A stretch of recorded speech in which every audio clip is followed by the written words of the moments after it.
രാഹുൽ മാങ്കൂട്ടത്തിൽ ഒരു വീഡിയോയുമായിട്ട് രംഗത്ത് വന്നിട്ടുണ്ട്. അത് നേതാക്കളെയൊക്കെ പൊതിഞ്ഞ് സംരക്ഷിക്കുകയും അണികളെയൊക്കെ കുറ്റപ്പെടുത്തുകയും ചെയ്യുന്ന ഒരു വീഡിയോയാണ്. ഈ തെരഞ്ഞെടുപ്പിൽ എല്ലാ നേതാക്കന്മാരും മത്സരരംഗത്തേക്ക് പോയപ്പോൾ ഒരു വിമതൻ പോലും ഉണ്ടാകാതെ, അഭിപ്രായ വ്യത്യാസങ്ങളില്ലാതെ എല്ലാവരും ചേർത്ത് പിടിച്ച നേതാവാണ് ശ്രീ കെ സി വേണുഗോപാൽ. അദ്ദേഹം MLA ആകട്ടെ, അദ്ദേഹം മുഖ്യമന്ത്രി ആകട്ടെ എന്ന് ആരെങ്കിലുമൊക്കെ MLA മാർ ആഗ്രഹിച്ചിട്ടുണ്ടാകും. അതിലെന്താ തെറ്റ്? അദ്ദേഹത്തെ മുഖ്യമന്ത്രിയാകാൻ ആഗ്രഹിച്ച MLA മാരൊക്കെ പെട്ടിതൂക്കികളാണോ? ഈ തെരഞ്ഞെടുപ്പിന്റെ സമയത്ത് ഏറ്റവും അധികം നേതാക്കന്മാരും അതുപോലെ തന്നെ MLA സ്ഥാനാർത്ഥികളുമൊക്കെ എന്നെ വിളിച്ചിട്ടുണ്ട് ഷാഫി പറമ്പിലുമായിട്ടുള്ള ബന്ധത്തിന്റെ പേരിൽ ഒരു റോഡ് ഷോയ്ക്ക് വേണ്ടിയിട്ട്. അപ്പോൾ തെരഞ്ഞെടുപ്പിന്റെ സമയത്ത് കാലാവസ്ഥ നോക്കാതെ, വെയിലാണോ മഴയാണോ നോക്കാതെ, രാവാണോ പകലാണോ എന്ന് നോക്കാതെ ആളെ കൂട്ടാനും തെരഞ്ഞെടുപ്പിൽ വിജയിപ്പിക്കാനും ഷാഫി പറമ്പിൽ വേണമായിരുന്നു. പെട്ടെന്ന് നമുക്ക് ഉറപ്പില്ലാത്ത, അദ്ദേഹം പറഞ്ഞിട്ടുണ്ടോ ഇല്ലയോ നമുക്ക് പോലും അറിയാത്തൊരു വിഷയത്തിൽ അദ്ദേഹം അൺപോപ്പുലർ ആകണം, അദ്ദേഹത്തിനെതിരെ വെറുപ്പ് നമ്മൾ പടർത്തണം, അദ്ദേഹത്തെ ഇല്ലായ്മ ചെയ്യണം. CPM-കാരും പറഞ്ഞിട്ടില്ലാത്ത അധിക്ഷേപം വരെ നമ്മൾ പറയണം. നല്ല രീതിയാണ്. ശരിക്കും ഇതിൻ്റെ ഒരു രാഷ്ട്രീയ ലക്ഷ്യം എന്താണ് രാഹുൽ മാങ്കൂട്ടത്തിൽ ലക്ഷ്യം വയ്ക്കുന്നത്? ഒരു തിരിച്ചുവരവിൻ്റെ ശ്രമം നടത്തുകയാണോ, അതോ ഇതിൻ്റെ ശരിക്കും ഒരു രാഷ്ട്രീയ വിശകലനം എന്താണ് സാർ? വളരെ സിമ്പിളല്ലേ പ്രിയൻ? ഇപ്പോൾ ഈ പ്രിയനി എൻ്റെ അടുത്ത് ഈ ചോദ്യം ചോദിക്കുന്നത് തന്നെ, ആ ചോദ്യത്തിനകത്ത് തന്നെ എൻ്റെ ഉത്തരവുണ്ട് അല്ലേ? കാരണം എന്തുകൊണ്ടാണ് രാഹുൽ മാങ്കൂട്ടത്തിൽ ഇങ്ങനെ ഒരു സാധനമായിട്ട് വന്നിരിക്കുന്നത്? കാരണം എന്ന് വെച്ചാൽ അദ്ദേഹത്തിന് പരസ്യമായിട്ട് പുറത്തു വന്ന് രാഷ്ട്രീയ പ്രവർത്തനം നടത്താൻ പറ്റാത്തൊരു സാഹചര്യത്തിൽ എത്തി നിൽക്കുന്നു. അത് അദ്ദേഹത്തിൻ്റെ ഒരു നടപടിയുടെ പ്രശ്നം കൊണ്ടാണ്. അദ്ദേഹം ചിലപ്പം നിയമത്തിൻ്റെ മുമ്പിൽ തെറ്റുകാരനല്ലായിരിക്കാം നമ്മുടെ നാട്ടിലെ നിയമം അനുസരിച്ചിട്ട്. പക്ഷേ സമൂഹത്തിൻ്റെ മുമ്പിൽ അദ്ദേഹം കോടതികളിൽ കൊടുത്ത സത്യവാങ്മൂലം അനുസരിച്ച് സമൂഹത്തിന് അസ്വീകാര്യമായ ഒരു സാമൂഹിക സ്വഭാവം അല്ലെങ്കിൽ ഒരു വ്യക്തി സ്വഭാവം അദ്ദേഹം കാണിച്ചു എന്നുള്ളതാണ്. അത് സമൂഹത്തിൽ നമുക്ക് അംഗീകരിക്കാൻ പറ്റുന്നില്ല. അത്ര ഒരു ക്യാരക്ടറുള്ള വ്യക്തി, അദ്ദേഹത്തിന് സാമർഥ്യമൊക്കെ ഉള്ള വ്യക്തിയാണ്. നല്ല പഠിക്കാനൊക്കെ മിടുക്കനായിട്ട് പഠിച്ചു. സെൻറ്റ് സ്റ്റീഫൻ കോളേജിലൊക്കെ പഠിച്ച വ്യക്തിയാണ്. നന്നായിട്ട് വിശകലന ശേഷിയുണ്ട്, നല്ല പ്രസംഗമാണ്, വളരെ കൃത്യമായിട്ട് നല്ല ഡിബേറ്ററാണ്. ഇതൊക്കെ ഉണ്ട്. പക്ഷേ പോയില്ലേ? ആ ഒരു ചെറിയൊരു സംഗതി, ഒരു കുടം പാലിനകത്തൊരു നീര് നാരങ്ങ എന്ന് പറഞ്ഞതുപോലെയാണ് സംഗതി. അപ്പോൾ ആ നാരങ്ങ നീര് വീണ് പിരിഞ്ഞു പോയി കഴിഞ്ഞപ്പോൾ പിന്നെ പാലായിട്ട് പറഞ്ഞിട്ട് കാര്യമില്ല. പിന്നെ ഇനി ആകെ മനുഷ്യൻ പാലല്ലാത്തത് കൊണ്ട് പിന്നുള്ളൊരു സാധ്യത എന്ന് പറഞ്ഞാൽ ഏത് മനുഷ്യനും എപ്പോൾ വേണമെങ്കിലും ജീവിതം തിരിച്ചു പിടിക്കാൻ പറ്റും. അതാണ് ജീവിതം നൽകുന്ന ഏറ്റവും വലിയൊരു ഓപ്പർച്യൂണിറ്റി എന്ന് പറയുന്നത്. പിരിഞ്ഞ പാല് പനീറാകുന്നത് പോലെ. അതെ, പിരിഞ്ഞ പാല് പനീറാക്കുന്നത് പോലെ. അതല്ലെങ്കിൽ അത് ഗംഭീരമായിട്ടുള്ള സാധനമാണത്. അപ്പോൾ അതുകൊണ്ട് അതിനേക്കാൾ മെച്ചപ്പെട്ട അവസ്ഥയിലേക്ക് മാറ്റാൻ പറ്റും. ഇതിലൂടെ രുചികരമായ അവസ്ഥയിലേക്ക് ജീവിതത്തെ മാറ്റാൻ പറ്റും. അപ്പോൾ അതുകൊണ്ടാണ് നമ്മുടെ ഇപ്പോൾ ഈ രാമായണത്തിനകത്ത്, അല്ലെങ്കിൽ ഒന്ന് ആലോചിച്ച് നോക്കൂ, ഇപ്പോൾ ഏതെങ്കിലും ഒരു വ്യക്തി, ഒരു കാട്ടാളൻ ധ്യാനിച്ച് ദേഹത്ത് മുഴുവൻ ചതൽ പിടിച്ച് ഒരു ചതൽപ്പുറ്റായി മാറും എന്നുള്ളത് നമ്മുടെ സാമാന്യ ബുദ്ധിക്ക് നിരക്കുന്നതാണ്? അല്ല. അപ്പോൾ അങ്ങനെയുള്ള കഥകളിലൂടെയൊക്കെ പറയുമ്പോൾ നമ്മൾ ഒരിക്കലും അത് മറക്കില്ല. ആ മറക്കാത്ത കഥകൾ കുഞ്ഞു പ്രായത്തിലെ നമ്മുടെ ഉള്ളിൽ കയറുമ്പോൾ, കുഞ്ഞു പ്രായത്തിൽ ചിലപ്പോൾ നമ്മൾ 2ാം ക്ലാസ്സിലോ 3ാം ക്ലാസ്സിലോ ഒക്കെ പഠിക്കുമ്പോൾ നമ്മൾ വിശ്വസിക്കും അങ്ങനെ തപസ് ചെയ്തിങ്ങനെ ചതൽ വന്നു വിട്ടുപിടിച്ചു ഒരു മൺകൂനയായിട്ടിരുന്നു, ഒരു സുപ്രഭാതത്തിൽ ഇങ്ങനെ പൊട്ടിപ്പിളർന്നു വന്നു, അങ്ങനെയാണ് വാൽമീകത്തിൽ നിന്ന് വാൽമീകി ഉണ്ടായത്. ആ കഥ നമ്മൾ 2ാം ക്ലാസ്സിലോ 1ാം ക്ലാസ്സിലോ ഒക്കെ പഠിക്കുമ്പോൾ കേട്ടാൽ ഒരിക്കലും മറക്കത്തില്ല. പക്ഷെ കുറേ കഴിയുമ്പോഴാണ് നമ്മൾ അറിയുന്നത് ആ വാൽമീകം എന്ന് പറയുന്ന സംഗതി എന്തായിരുന്നു, അത് എവിടെയായിരുന്നു, അതിനകത്തിരുന്ന എന്താണ്, അതിനകത്തു നിന്നാണ് പൊട്ടിപ്പുറത്തേക്ക് വന്നിരിക്കുന്നത്. അപ്പോൾ ഇത് മനുഷ്യൻ്റെ സാധ്യതയെ കാണിക്കാൻ വേണ്ടിയുള്ള സാധനമാണ്. അപ്പോൾ എന്ന് പറഞ്ഞാൽ രാഹുൽ മാങ്കൂട്ടത്തിന് ഒരു സാധ്യതയുണ്ട്. ആ സാധ്യത എന്ന് പറഞ്ഞാൽ വളരെ ലളിതമാണ്.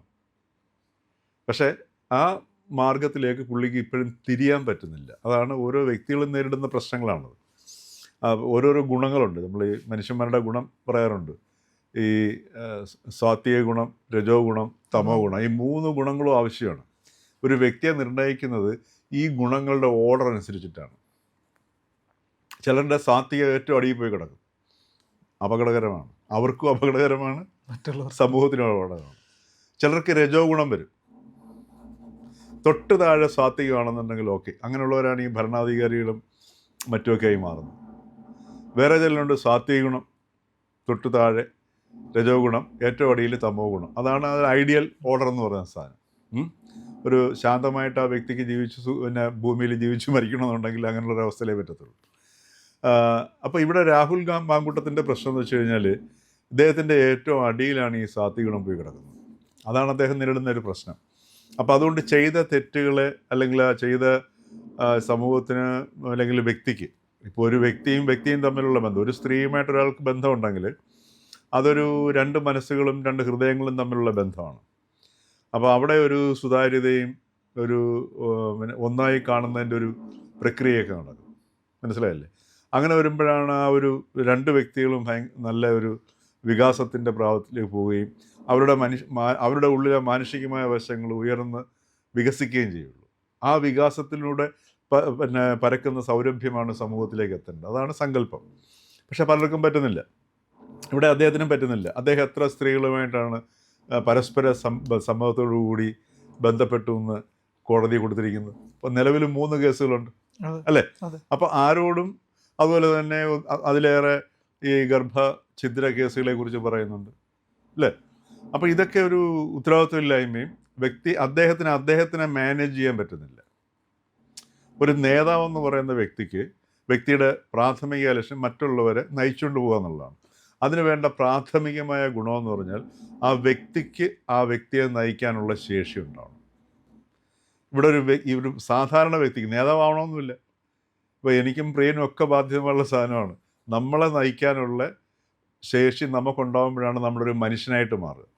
സ്വയം നിയന്ത്രിക്കാൻ കഴിയണം. നിയന്ത്രണം എന്നൊക്കെ വേണമെങ്കിൽ പറയാം. ആ നിയന്ത്രണം എന്നുള്ള വാക്ക് പോലും പ്രധാനമാണ്. ഇപ്പം നമുക്കെല്ലാവരും നിയന്ത്രണം എന്ന് വെച്ചാൽ നമുക്കൊരു വികാരം വന്ന് അതിനെ അടിച്ചമർത്തി വയ്ക്കുന്നതാണ്. അതല്ല നിയന്ത്രണം. നിയന്ത്രണം എന്ന് പറഞ്ഞാൽ നല്ല ബ്യൂട്ടിഫുൾ ഡ്രൈവറാണ്. മനസ്സിലായോ? നല്ലോണം ഡ്രൈവിംഗ് അറിയാമെങ്കിൽ ഏത് കൊക്കയുടെ ആഴത്തിലും വണ്ടിക്ക് പോകാൻ സ്ഥലമുണ്ടെങ്കിൽ ഓടിച്ചു വരും. അവിടെ നമ്മൾ സ്ട്രെസ് അനുഭവിക്കുന്നുണ്ടോ? ഇല്ല. ഡ്രൈവിങ് ഭയങ്കര രസമുള്ള സാധനമാണ്. അത് നിയന്ത്രണം കൊണ്ട്, അതാണ് നിയന്ത്രണം. അതൊരു ഹരമായി മാറും, അല്ലാതെ ഒരു അടിച്ചമർത്തലല്ല. അപ്പോൾ അങ്ങനെ നമ്മളൊരു വണ്ടി എങ്ങനെയാണോ മനോഹരമായി ഡ്രൈവ് ചെയ്ത് പോകുന്നത്, അതേപോലെ നമ്മളെ ഡ്രൈവ് ചെയ്യാനുള്ളൊരു ശേഷി ഉണ്ടാവണം. ആ ശേഷി ഉണ്ടാകുമ്പോഴാണ് ഒരു വ്യക്തി പിന്നെ അത് സമൂഹത്തിന് വേണ്ടി ഉപയോഗിക്കുന്നത്. അവിടെയാണ് നേതാവാകുന്നത്. രാഹുൽ മാങ്കൂട്ടത്തിന് ആ ശേഷി ഇല്ലാതായിപ്പോയി. ബാക്കിയുള്ള പുറമേ നോക്കുകയാണെങ്കിൽ അപ്പം 2 മുഖം വരികയാണ് ചെയ്യുന്നത്. മനസ്സിലായില്ലേ? പുറമേ ഒരു മുഖവും പിന്നിലൊരു മുഖവും. ഈ കേരളത്തിലെ മാധ്യമങ്ങളിൽ, ഈ മുഖ്യധാരാ മാധ്യമങ്ങളിലെ ചർച്ചയിലൂടെയാണ് രാഹുൽ മാങ്കൂട്ടത്തിൽ ശ്രദ്ധയിലേക്ക് വരുന്നത്. തുടക്കത്തിലൊക്കെ ഞാനൊക്കെ വളരെ സാഹൂതം കേട്ടിരുന്നു. കാരണം എന്ന് വെച്ചാൽ ഇത്തരമുള്ള ചെറുപ്പക്കാരാണ് രാഷ്ട്രീയത്തിലേക്ക് വരേണ്ടതെന്നുള്ള ഒരു ധാരണ നമുക്കുണ്ടാവും, ഒരു തോന്നൽ നമുക്കുണ്ടാവും. ഏത് രാഷ്ട്രീയ പാർട്ടിയാണെങ്കിലും നല്ല മേന്മയുള്ള ഈ ആൾക്കാർ ഇതിലേക്ക് വരുമ്പോഴാണ് നമ്മുടെ ജനായത്വം സമ്പുഷ്ടമാകുന്നത്. അപ്പോൾ രാഹുലിൻ്റെ ഇതൊക്കെ കേൾക്കുന്ന സമയത്ത് നമുക്ക് ആദ്യമൊക്കെ വളരെ കൗതുകത്തോടെ കേട്ടിരുന്നു. പക്ഷെ ഒരു കുറച്ച് കഴിഞ്ഞപ്പോഴത്തേക്ക് മനസ്സിലായി ഇദ്ദേഹം മറ്റുള്ളവരെക്കാട്ടി അപകടകാരിയാണെന്ന്. കാരണം എന്ന് വെച്ചാൽ ആദ്യം പുള്ളി വലിയ രീതിയിലുള്ള കോലാഹലത്തിനൊന്നും പോയിരുന്നില്ല. പക്ഷെ ക്രമേണ വന്ന് ഈ കോലാഹലം കാണിക്കുന്ന മറ്റുള്ളവരെ അടിച്ചമർത്തുന്ന കോലാഹല വിദഗ്ധനായിട്ട് അദ്ദേഹം മാറി. അപ്പോഴേ എനിക്ക് മനസ്സിലായി സംഗതി ഇത് ട്രാക്ക് അദ്ദേഹത്തിൻ്റെ വേറൊരു ഫേസ് ഉണ്ട്. അതേപോലെ എപ്പോഴും പൊളിറ്റിക്കൽ കറക്റ്റ്നെസ്സിനെ കുറിച്ച് സംസാരിക്കും, സ്ത്രീകളുടെ സ്വാതന്ത്ര്യത്തെക്കുറിച്ച് സംസാരിക്കും. ഈ സ്ത്രീകളുടെ ഇങ്ങനെയൊക്കെ സംസാരിക്കുന്നവരെ തന്നെ നമ്മൾ വളരെയധികം സസൂക്ഷ്മം നിരീക്ഷിക്കേണ്ട കേസുകളാണ്. കാരണം അതൊന്നും സംസാരിക്കേണ്ടതല്ല. ഒരു വ്യക്തിയുടെ സ്വഭാവത്തിൽ നിന്നറിയാതെ നമ്മുടെ സംഭാഷണത്തിലൂടെ പ്രത്യേകിച്ച് ബോധപൂർവമല്ലാതെ വരുന്ന സംഗതികളാണത്. അപ്പോൾ ഇവിടെ രാഹുൽ മാങ്കൂട്ടത്തിൽ ഇപ്പോൾ വന്നിരിക്കുന്നത് അദ്ദേഹത്തിന് ആ സെൽഫ് കറക്ഷനിലേക്ക് പോകാൻ പറ്റുന്നില്ല. മനസ്സിലായില്ലേ? പെട്ടെന്ന് വീണ്ടും പഴയ ഒരവസ്ഥയിലൂടെ ഈ തങ്ങളുടെ നേതാക്കന്മാരെ പ്രകീർത്തിച്ചും അതേപോലെ മറ്റുള്ളവർക്ക് ഒരു ഉപദേശം കൊടുത്തും തൻ്റെ സാന്നിധ്യം അറിയിക്കുന്നു. ഞാൻ ഈ ഗവൺമെൻറ് അധികാരത്തിൽ വരുന്നതിന് വേണ്ടി ഒരുപാട് തല്ലുകൊണ്ട വ്യക്തിയാണ്. മനസ്സിലായേ? ഒരുപാട് ജയിലിൽ പോയ വ്യക്തിയാണ് ഞാൻ. പിണറായി വിജയൻ സർക്കാരിൻ്റെ കയ്യിൽ നിന്ന് പീഡനം ഏറ്റുവാങ്ങിയ വ്യക്തിയാണ്. പിണറായി വിജയൻ അത്തരത്തിൽ ഇപ്പോൾ എന്തുകൊണ്ട് പിണറായി വിജയൻ മറ്റൊരു വ്യക്തിയെ പിടിച്ച് ജയിലിലിട്ടില്ല? അവിടെയാണ് ചോദ്യം വരുന്നത്. ശരിയാണ്, പിണറായി വിജയൻ രാഷ്ട്രീയമായിട്ട് രാഹുൽ മാങ്കൂട്ടത്തിന് ഉപയോഗിച്ചെന്ന് വെച്ചാൽ ഉപയോഗിച്ചു. ഇപ്പോൾ പാലക്കാട്ടിൽ നിന്ന് അദ്ദേഹത്തിന് ഏറ്റവും കൂടുതൽ അറസ്റ്റ് ചെയ്തതൊക്കെ അതിൻ്റെ ഭാഗമായിട്ട് തന്നെ, അല്ലാതൊന്നും പറയാൻ പറ്റത്തില്ല. പക്ഷേ എന്തുകൊണ്ട് പിണറായി വിജയന് മറ്റൊരാളെ അതുപോലെ ചെയ്യാൻ കഴിഞ്ഞില്ല? അവിടെയാണ് രാഹുൽ മാങ്കൂട്ടത്തിൽ സ്വയം കണ്ടക്ട് ചെയ്യുന്നതിൽ, സ്വയം നയിക്കുന്നതിൽ അദ്ദേഹം പരാജയപ്പെടുന്നത്. അപ്പോൾ അങ്ങനെ അത് തിരിച്ചറിഞ്ഞിട്ട് അദ്ദേഹത്തിന് ഈ പറഞ്ഞ ആ തിരിച്ചറിവ് വന്നു കഴിഞ്ഞാൽ തന്നെ സ്വാഭാവികമായിട്ട് ജനങ്ങൾക്ക് മനസ്സിലാവും അദ്ദേഹത്തിന് മാറ്റം വരുന്നു. ഇപ്പോൾ അദ്ദേഹത്തിന് മാറ്റം വന്നിട്ടില്ല എന്ന് മാത്രമല്ല, പഴയതിനേക്കാൾ വളരെ പരിതാപകരമായ അവസ്ഥയിലേക്ക് അദ്ദേഹം സമൂഹത്തിൻ്റെ മുമ്പിൽ അവതരിക്കുന്ന അല്ലെങ്കിൽ രംഗപ്രവേശം ചെയ്യുന്നൊരു അവസ്ഥയാണ് കാണുന്നത്. ഇതുകൊണ്ട് തിരിച്ച് അദ്ദേഹത്തിന് കോൺഗ്രസ് പാർട്ടിയിൽ പ്രവേശം കിട്ടുമെന്ന് എനിക്ക് തോന്നുന്നില്ല. അല്ല, കെ സി വേണുഗോപാലിനെ പറ്റിയിട്ടും വി ഡി സതീശനെ പറ്റിയൊക്കെ അതിനകത്ത് പറയുന്നുണ്ട്. അതിൽ കെ സി വേണുഗോപാലിനെ പറ്റി പറയുന്നതെന്ന് പറഞ്ഞു കഴിഞ്ഞാൽ, ഈ പറയുന്ന ഇലക്ഷനുകൾ പലതും ജയിക്കുമ്പോഴത്തേക്കും അത് രാഹുൽ ഗാന്ധിയുടെ വിജയമെന്നും അല്ലാത്തപ്പോൾ കെ സി വേണുഗോപാലിൻ്റെ കുറ്റമെന്നും ഒക്കെ പറയുന്നതാണ് ശൈലി. അങ്ങനെ നമ്മുടെ അണികൾ ഈ സി പി എമ്മിനും മറ്റ് പാർട്ടികൾക്കുമൊക്കെ വളം വയ്ക്കുന്ന രീതിയിൽ മാറരുതെന്ന് പറയുന്നു. വി ഡി സതീശനെ പറ്റി പറയുന്നു. വി ഡി സതീശനെ ആദ്യം നിങ്ങളെല്ലാവരും തള്ളി പറഞ്ഞതാണ് എന്ന് പറയുന്നു. പിന്നെ ഷാഫി പറമ്പിലിനെ പറ്റി പറയുന്നു, നിങ്ങൾ ഷാഫിക്കെതിരായിട്ടിരിക്കുന്നു, കെ സിയെ പിന്തുണച്ചു എന്ന് പറഞ്ഞുകൊണ്ട് ഈ കെ സിയെ പിന്തുണച്ചവരെ കൂടി സംരക്ഷിക്കാനുള്ള ഒരു വ്യഗ്രത കാണിക്കുന്നുണ്ട് അതിൻ്റെ അകത്ത്. ശരിക്കും അതെന്തിനു വേണ്ടിയിട്ടാണ്? ഇയാൾ കെ സി പക്ഷത്തോ വി ഡി പക്ഷത്തോ അങ്ങനെ എന്തെങ്കിലും ഒരു താല്പര്യം അല്ല, കാണിക്കുന്നത്? ഇതിനകത്ത് ഇപ്പോൾ പിന്നെ വി ഡി സതീശൻ ഇദ്ദേഹത്തിനെ സസ്പെൻഡ് ചെയ്തിട്ട് പറഞ്ഞു, ഇനി കേരളമല്ല അറബിക്കരട് മറിഞ്ഞു വന്നാൽ പോലും ഞാൻ എൻ്റെ ബോധ്യത്തിൽ ചെയ്ത നടപടിയാണ്.